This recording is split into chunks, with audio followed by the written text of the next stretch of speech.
Etheria और Phoenix council की हार के बाद अर्जुन खुद को शांत और नई दिशा में सोचता हुआ पाता है। वह अपनी शक्तियों के असली उद्देश्य को समझने की कोशिश कर रहा है। Arjun, voice over. मैंने लड़ाई तो जीती, लेकिन यह जीत सिर्फ शुरुआत है। मेरी शक्ति सिर्फ मेरे लिए नहीं है, यह दुनिया के लिए है। मुझे इसका सही उपयोग करना सीखना होगा। अर्जुन अपने पुराने दोस्त रोहन के साथ बात करता है, जो हमेशा उसे प्रेरित करता है। रोहन उसे याद दिलाता है कि उसकी शक्ति केवल खलनायकों से लड़ने तक सीमित नहीं है। अर्जुन, तुम जितना सोचते हो उससे कहीं ज्यादा कर सकते हो। इस शक्ति का मतलब है लोगों की मदद करना, उनकी जिंदगी बेहतर बनाना। शहर में एक प्राकृतिक आपदा आती है, भयानक बाढ़। नदी का जलस्तर तेजी से बढ़ता है और कई घर पानी में डूबने लगते हैं। अर्जुन यह महसूस करता है कि इस बार दुश्मन कोई खलनायक नहीं, बल्कि प्रकृति का प्रकोप है। शहर में भारी बारिश से बाढ़ का संकट गहराता जा रहा है। हजारों लोग फंसे हुए हैं और राहत कार्य अभी तक प्रभावी नहीं हो पाया है। अर्जुन अपनी शक्ति का उपयोग करने का फैसला करता है, लेकिन इस बार यह लड़ाई अलग है। Arjun, voice over. यह सिर्फ मेरे ऊपर है। मैं इस शक्ति का उपयोग सही कारणों के लिए करूंगा।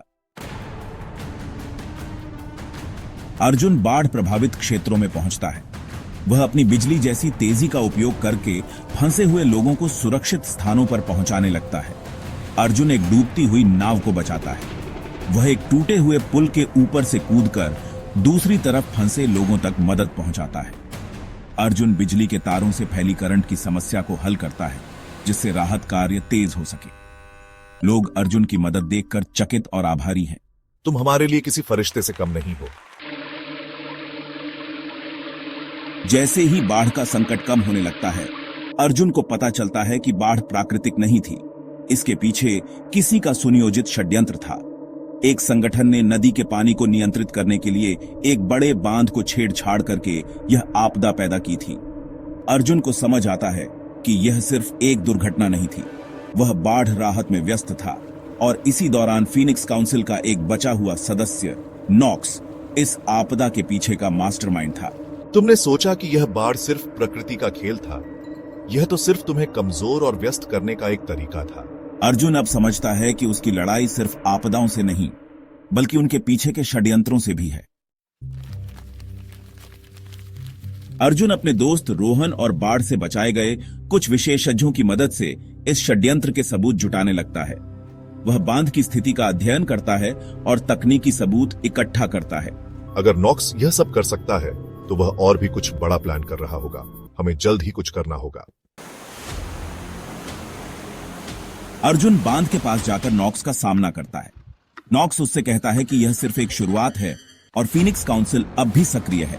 तुम हमें रोकने की कोशिश कर सकते हो, लेकिन यह लड़ाई तुम्हारी ताकत से कहीं बड़ी है। अर्जुन नॉक्स को अपनी ताकत से हराता है, लेकिन उसे समझ आता है कि यह लड़ाई लंबी और मुश्किल होगी। अर्जुन वापस शहर लौटता है।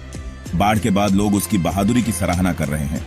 वह जानता है कि उसे अपनी शक्ति का उपयोग सही मायनों में लोगों की भलाई के लिए करना है। यह लड़ाई सिर्फ बुरी ताकतों से नहीं, बल्कि उन विचारों से भी है जो इस दुनिया को तबाह करना चाहते हैं। मेरी शक्ति का मतलब है हर किसी की भलाई के लिए लड़ना। मैं इससे कभी पीछे नहीं हटूंगा। कैमरा अर्जुन को दिखाता है, जो अपने सामने एक अनिश्चित भविष्य की ओर देख रहा है। उसकी आंखों में एक नई रोशनी है। समाप्ति।